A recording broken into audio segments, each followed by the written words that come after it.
Imagine being stranded at one of the world's most iconic destinations, surrounded by ancient ruins and breathtaking landscapes, only to find yourself caught in a heated battle over tourist buses. This is the reality at Machu Picchu, where a dispute over transportation has left thousands of visitors in limbo and sparked a debate that goes far beyond just getting from point A to point B. Machu Picchu, the awe-inspiring 15th-century Inca citadel nestled high in the Andes, is Peru's crown jewel and a UNESCO World Heritage Site. Yet, its allure has been marred by a contentious battle over the buses that ferry tourists to the mountaintop ruins. Just recently, around 1,400 visitors were stranded, requiring emergency evacuation, a stark reminder of how fragile this balance can be. At the heart of this dispute is Consettur, a bus company that has held the reins of this lucrative route for 3 decades, transporting roughly 4,500 people daily from the town of Aguas Calientes to Machu Picchu. The journey takes just 20 minutes, a stark contrast to the grueling 2-hour hike that remains the only alternative. But here's where it gets controversial. Consettur's license was recently awarded to a rival firm, Antonio de Torontoy, following a bidding process that many locals claim was anything but transparent. And this is the part most people miss. The conflict isn't just about buses, it's about power, money, and who gets a piece of the pie in this remote corner of Peru. Without these buses, accessing Machu Picchu requires navigating the Andes on foot or relying on public transport, which is limited. Tourists first take a train to Aguas Calientes, a journey of 2 to 3.5 hours, before transferring to a bus for the final leg. A round-trip bus ticket costs $24 for foreigners and $15 for Peruvians, a small price for convenience, but a significant source of revenue for whoever controls the route. In September, tensions boiled over when local protesters, furious over Consettur's replacement, blocked the railway to Aguas Calientes with rocks. Peruvian authorities were forced to clear the tracks and evacuate tourists via special trains.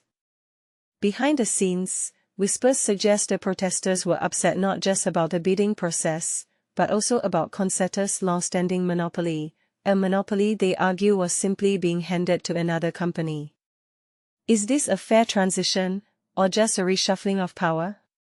Despite its license expiring in September, Consettur continues to operate, citing legal challenges that have prevented Antonio de Torontoy from taking over.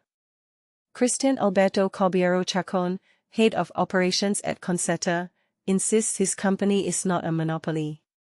"We've been here for 30 years, and our owners are from this region," he explains. Consettur is made up of 12 different companies, including the local district council, which owns 38% of the business. Antonio de Torontoy, on the other hand, is based in the broader Urubamba province, further fueling local resentment. As the legal battle drags on, tourists like Australian traveller Annalise Jaksic are feeling the strain. "We thought the train ticket covered everything," she laments. "But the costs just keep piling up." Her friend Todd Carlan adds, "Buying tickets for Machu Picchu was a nightmare, especially without a guided tour. A standard adult ticket to the site costs $57, but the real expense lies in the train journey, with round-trip tickets ranging from $140 to a staggering $2,000 for luxury first class." But here's the bigger question: where does all this money go? Elvis Lautori, mayor of Aguas Calientes, argues that only 10% of ticket revenues stay in the region, with the rest funneling into the Ministry of Culture to maintain other archaeological sites and pay wages. "Our community needs more," he insists. "We need funds to improve tourism infrastructure and support local projects." Dina Huilka, a vendor in Aguas Calientes, echoes this sentiment. "We lack basic services like running water and hospitals. More needs to be done for us." Carlos Gonzalez, president of the Cusco Tourism Chamber, has a bold vision: state control of all public transport in Peru. "We need a unified approach to make Peru a competitive destination," he says. He also advocates for reimagining the Machu Picchu experience, with separate areas for spiritual travelers, adventure seekers, and social media enthusiasts. Why not create spaces for meditative rituals or TikTok-friendly zones, he suggests. But with Peru's political instability, 6 presidents in 6 years, is such change even possible? Back in Aguas Calientes, Caballero remains open to compromise.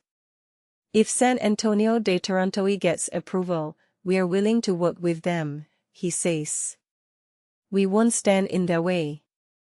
As the debate rages on, one thing is clear: Machu Picchu's future hinges not just on its ancient stones, but on how its modern custodians navigate this complex web of interests. What do you think? Is this a fair fight, or a symptom of deeper issues in tourism management? Share your thoughts below. The conversation is just getting started.